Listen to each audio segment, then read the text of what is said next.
Em nome do Pai, do Filho e do Espírito Santo. Vinde, Espírito Santo, enchei os corações dos vossos fiéis e acendereis o fogo do vosso amor. Enviai, Senhor, o vosso Espírito, será criado e renovareis a face da terra. Oremos. Ó Deus, que instruíste os corações dos vossos fiéis com a ajuda do Espírito Santo, fazei que apreciemos retamente todas as coisas segundo o mesmo Espírito e gozemos sempre da sua consolação por Cristo, Senhor nosso. Amém. Nossa Senhora, Mãe da Igreja, rogai por nós. Em nome do Pai, do Filho e do Espírito Santo. Caríssimos ouvintes e telespectadores da família Canção Nova, sede bem-vindos neste programa em que, na continuação deste tema que é a luz da fé, e aprofundando sobretudo sempre a partir do Catecismo da Igreja Católica, o IUCAT, hoje iríamos falar um pouco sobre a grande revelação de Deus contida na Sagrada Escritura. Mas quero sublinhar que nós não somos a religião do livro, mas sim da pessoa de Jesus Cristo. E, conhecendo a pessoa de Jesus, precisamos também de conhecer a grande revelação, porque Ele é a palavra feita carne, a grande revelação que o Senhor fez ao longo dos tempos.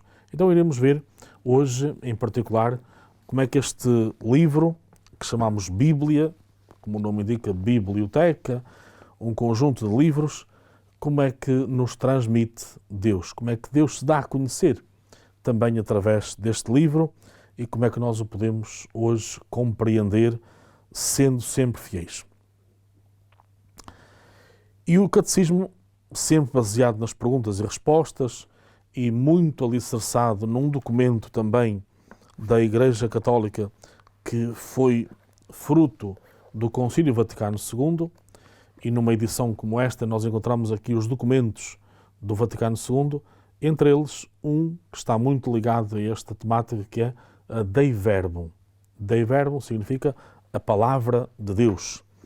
Então procurar perceber através da Dei Verbum, no número 11, esta pergunta que nos é feita.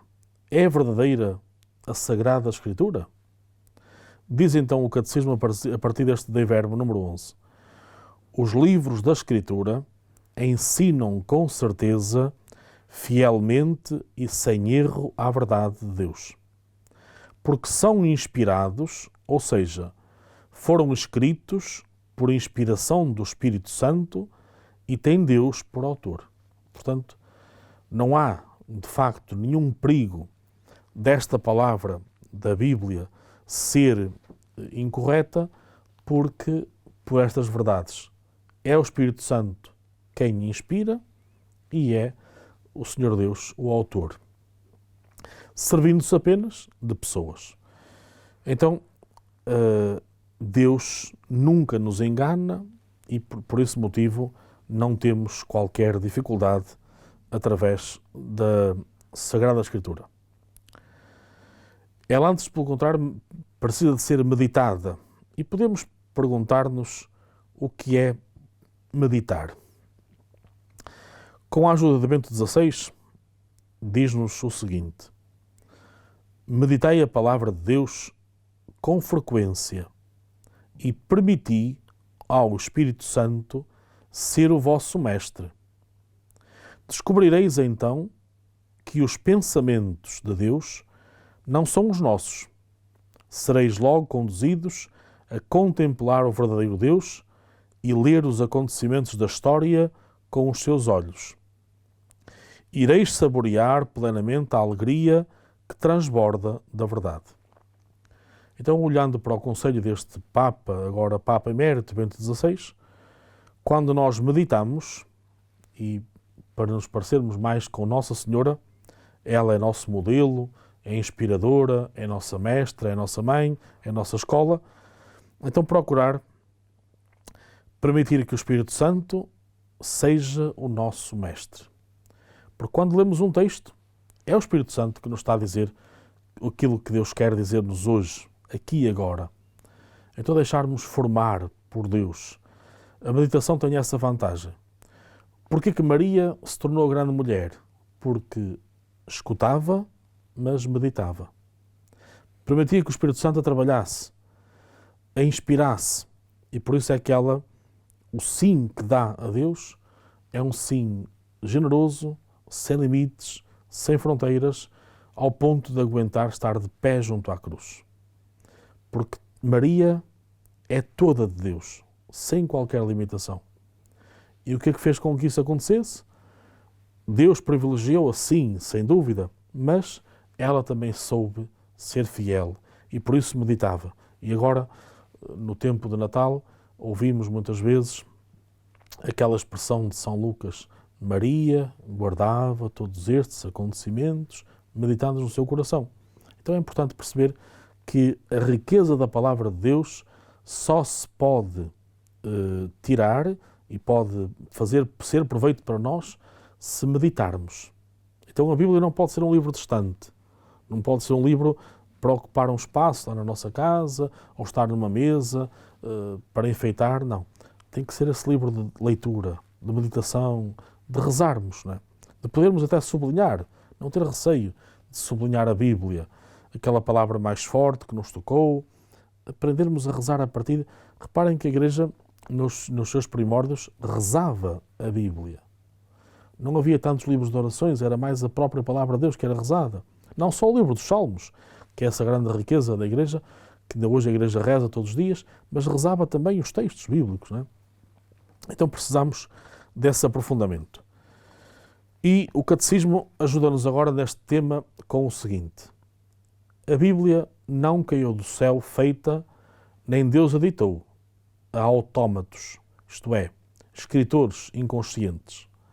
Antes, para escrever os livros sagrados, Deus escolheu e serviu-se de pessoas na posse das suas faculdades e capacidades, para que, agindo Ele neles e por eles, pusessem por escrito, como verdadeiros autores, tudo aquilo e só aquilo que Ele queria. Isto volta a citar número 11 da Dei Verbum do Concílio Vaticano II. Para que determinados textos fossem reconhecidos como Escritura Sagrada, tiveram de ser aceitos pela Igreja Universal. Teve de existir, portanto, um consenso nas comunidades. Sim, é o próprio Deus que nos fala por este texto, isto é, o mesmo inspirado pelo Espírito Santo. Desde o século IV, que estes escritos proto-cristãos estão fixados no cânon das Sagradas Escrituras, tal como foram realmente inspirados pelo Espírito Santo. O que é que a Igreja nos está a dizer com isto?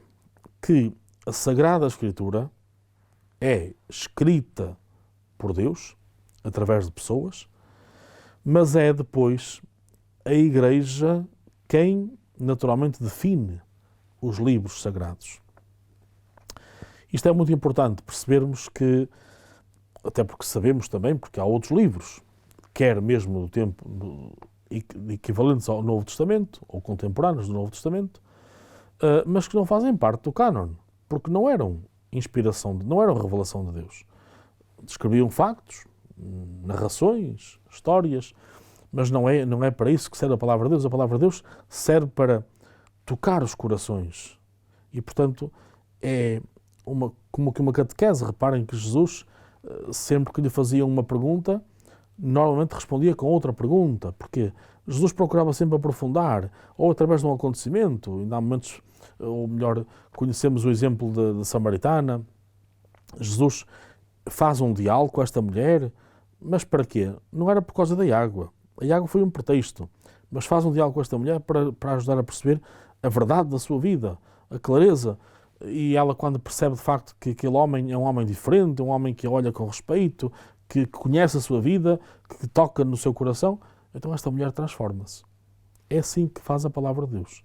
Portanto, vem exatamente para nos transformar, para nos tocar, para nos ajudar a assimilar mais esta vontade do Senhor.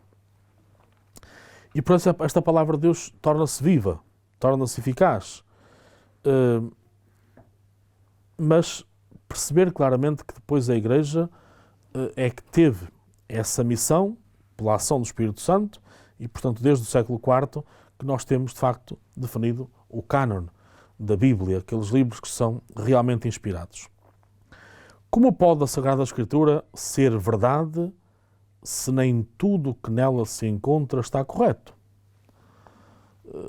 Pois esta pergunta pode ser feita por algumas pessoas, porque, por exemplo, dizer que no Antigo Testamento falam-se de muitos conflitos, fala-se de muitas guerras. Aliás, há inclusive pessoas que correm um certo perigo ao dizer isto, não é? Dizer que é mais bonito o Novo Testamento porque fala mais do amor de Deus, e o Antigo Testamento é mais guerras, mais um Deus justiceiro. Isto não se pode dizer, não é correto dizer isto, não é? Porque ao dizermos isto, estaríamos a afirmar que haveria dois deuses, não é? O Deus do Antigo Testamento e o Deus do Novo Testamento. Não. Há um só Deus. O Deus do amor, o Deus verdadeiro. Temos de perceber uma coisa diferente. No Antigo Testamento, o homem, a humanidade, vê Deus de uma forma diferente, ainda de uma forma imperfeita. No Novo Testamento, através de Jesus Cristo, temos uma percepção mais correta de Deus. Mas o Deus é o mesmo. Deus não muda. A forma de ver Deus e a mentalidade do povo. Portanto, Deus não quer guerras, nunca quis. Nem as quer agora, nem quis no passado. Mas o povo entendia que parecia que Deus queria guerras. Deus não quer sacrifícios fora do comum, mas o povo entendia que era agradável fazer sacrifício a Deus. Então reparem, o grande sacrifício que Deus quer é um coração arrependido, um coração humilhado, um coração que se arrepende dos seus males. Não é, não é fazer uma coisa que seja muito pesada, para dar nas vistas aos outros. Então é importante compreendermos, temos um só Deus, um Deus único, verdadeiro, mas que foi visto de forma também paulatinamente, progressivamente, pelas pessoas ao longo dos séculos. Mas isso, naturalmente, não significa que Deus fosse assim. Da forma como aparece em alguns textos do Antigo Testamento, Deus permite que isso aconteça, não naturalmente sendo assim, mas permite para deixar exatamente que o ser humano vá percebendo, aperfeiçoando, corrigindo e naturalmente então, mesmo com essas dificuldades, não deixa de estar ali com clareza a revelação de Deus. Então o Catecismo, a esta pergunta, diz-nos o seguinte: a Bíblia não transmite precisão histórica nem conhecimentos científicos e naturais.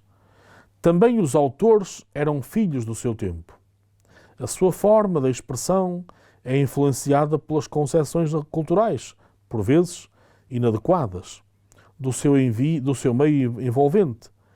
Não obstante, tudo o que o ser humano precisa de saber sobre Deus e sobre o caminho da sua redenção encontra-se com infalível segurança na Sagrada Escritura. Portanto, apesar de alguns textos mostrarem a mentalidade daquele tempo, a cultura, os hábitos, não deixam de deixar passar por ali a revelação de Deus. Porque Deus, reparem, quis sempre servir-se da mediação humana. E por isso, mas deixa passar, mesmo assim, aquilo que é essencial. E sabermos, naturalmente, salvaguardar a cultura, a mentalidade daqueles tempos. O que é que nós podemos perceber por inspiração? Alguém que nos dita ao ouvido? Não. Tal é a influência de Deus sobre o escritor bíblico que ele mesmo é considerado o autor da Sagrada Escritura. Portanto, a pessoa escreve, mas há uma inspiração interior. Pode haver até uma imagem, não é? Pode haver uma ideia, e é nesse sentido que Deus vai inspirando. Portanto, Deus não está a ditar, não está a fazer um ditado através daquele autor sagrado, mas naturalmente vai ajudando aquela pessoa a compreender, a perceber, e então a passar por escrito essa mensagem de todos os tempos. Reparem, uma mensagem escrita com aquele tempo, naquele contexto histórico, cultural, sociológico, mas que continua a ser uma mensagem para os nossos dias. A palavra cânon também pode ser um bocadinho difícil, até porque é uma palavra, digamos, no dia-a-dia da Igreja usada, mais, digamos, na dimensão de direito canónico, mas aqui não é nesse sentido. Cânon significa a mediação, a diretriz. Trata-se da compilação vinculativa dos escritos sagrados que se encontram na Bíblia, tanto no Antigo como no Novo Testamento. Portanto, é esta compilação e esta vinculação dos livros à Sagrada Escritura. A própria palavra Bíblia, se quisermos também consultar melhor o YouCat, diz-nos que é um conjunto de livros. Designam os judeus e os cristãos uma coleção de escritos sagrados que surgiram num período de mais de 1000 anos e constitui o documento da sua fé.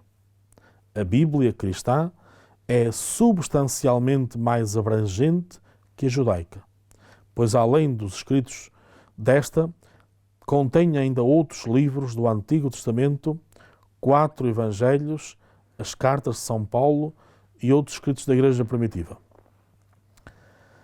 Mas como se deve ler corretamente a Bíblia?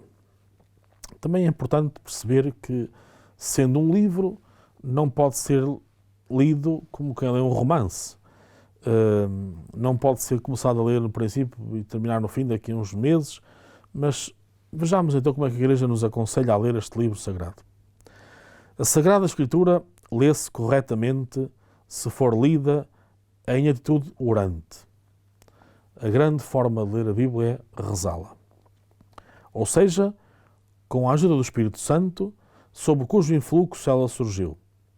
Ela contém a palavra de Deus, isto é, a decisiva mensagem de Deus para nós.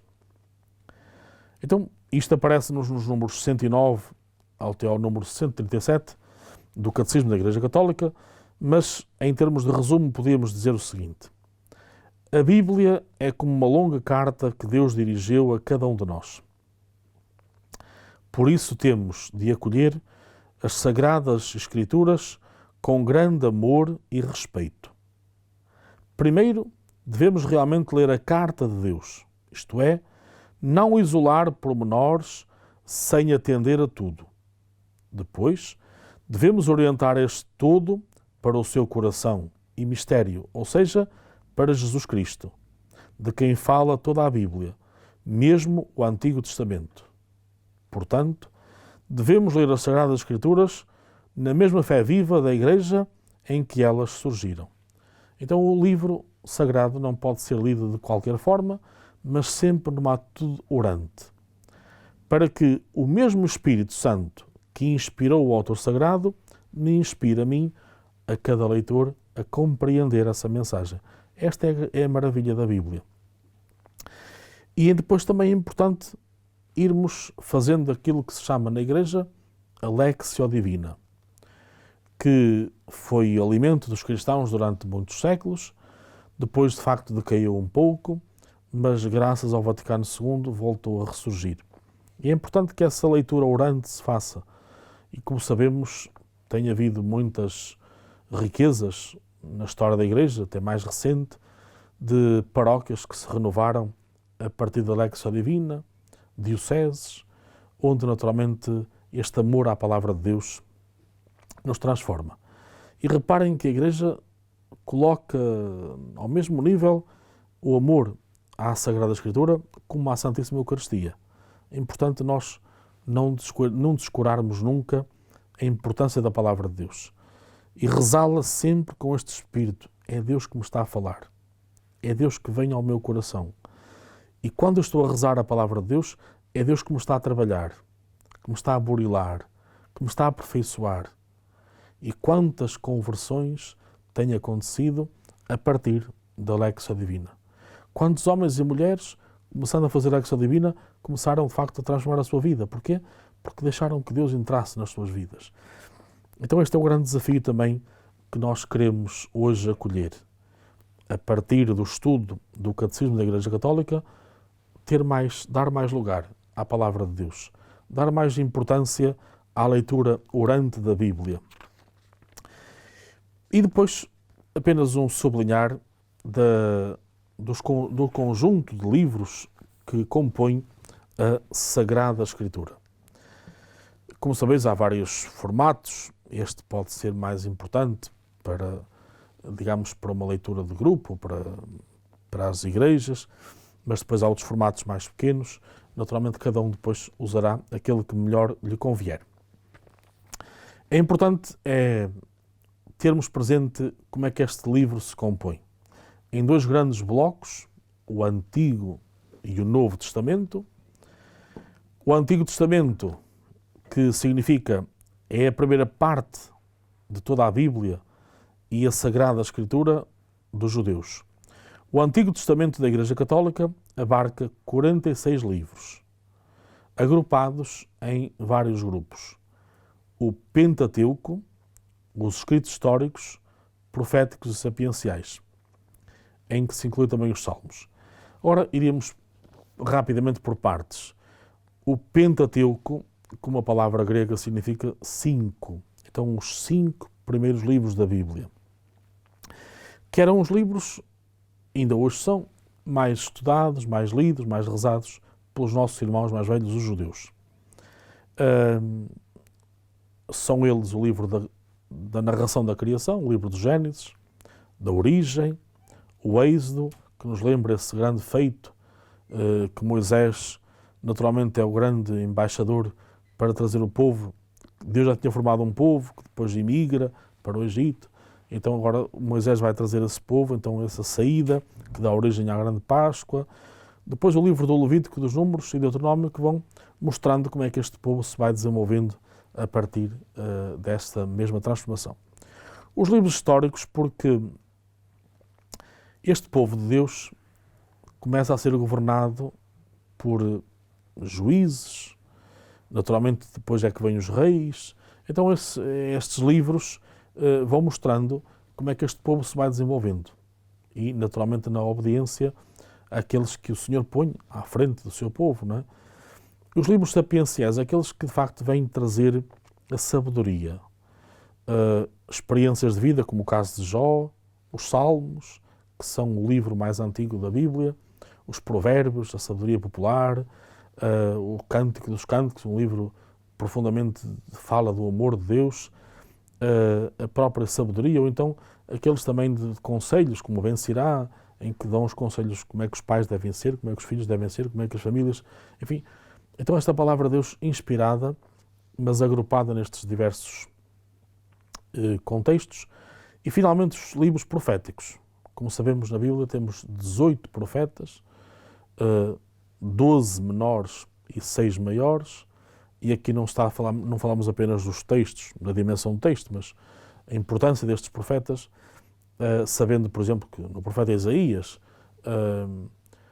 há 3 livros de Isaías que naturalmente não serão do mesmo autor, mas, enfim, por discípulos dele, certamente, mas mostram claramente que tornou-se um grande profeta, não porque escreveu muito, não só ele, mas os seus discípulos, mas é grande porque anuncia-nos também as maiores verdades, sobretudo o nascimento do Messias.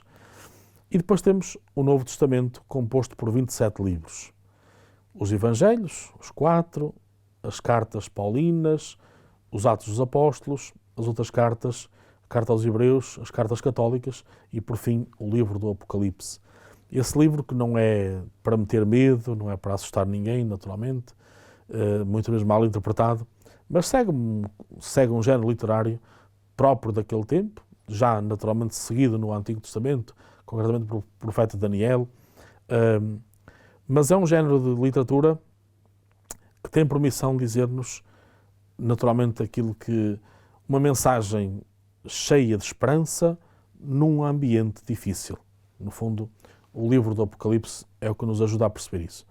Então estes conjuntos todos, estes 46 livros do Antigo Testamento com 27 do Novo Testamento, formam a Sagrada Escritura, que, repito, mais do que sabermos de cor, precisamos de aprofundar, de rezar, lendo, rezando.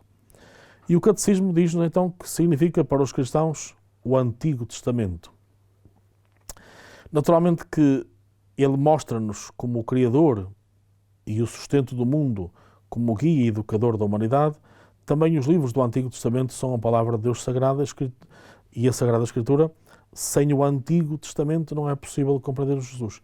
Ou seja, não pode haver uma separação destes dois testamentos. O Antigo Testamento vai nos ajudar a clarificar depois a vinda de Jesus, até porque muitos textos do Antigo Testamento têm depois, digamos, a sua vivência mais plena em Jesus Cristo.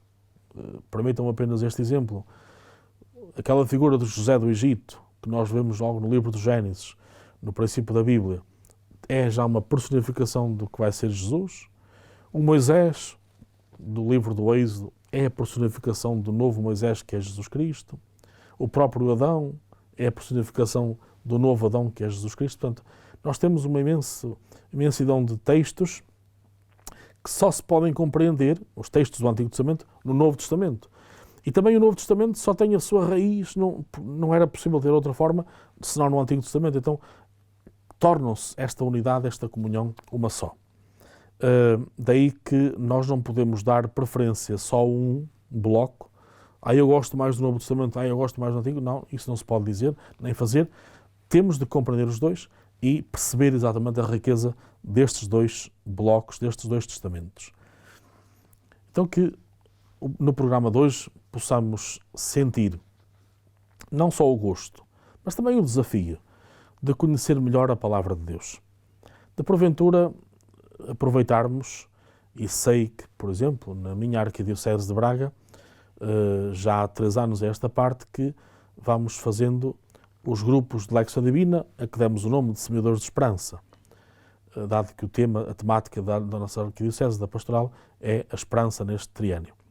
Então, através da palavra, em pequenos grupos, e os textos que já são fornecidos pela própria Diocese, permitem-nos que grupos de catequistas, grupos de jovens, grupos de famílias, se encontrem para rezar a Palavra de Deus. Como isso é importante nos nossos dias. Alimentarmos, deixarmos trabalhar, deixarmos que Deus vá burilando a nossa vida para depois também podermos testemunhar essa beleza de Deus. Nós não temos que testemunhar apenas textos, não temos que decorar textos para anunciar, mas através disso nós percebemos quem é Jesus Cristo, quem é esta maravilha de Jesus Cristo, para depois o podermos testemunhar. Então que a partir também daqui, deste programa, possamos sentir mais este gosto pela Palavra de Deus.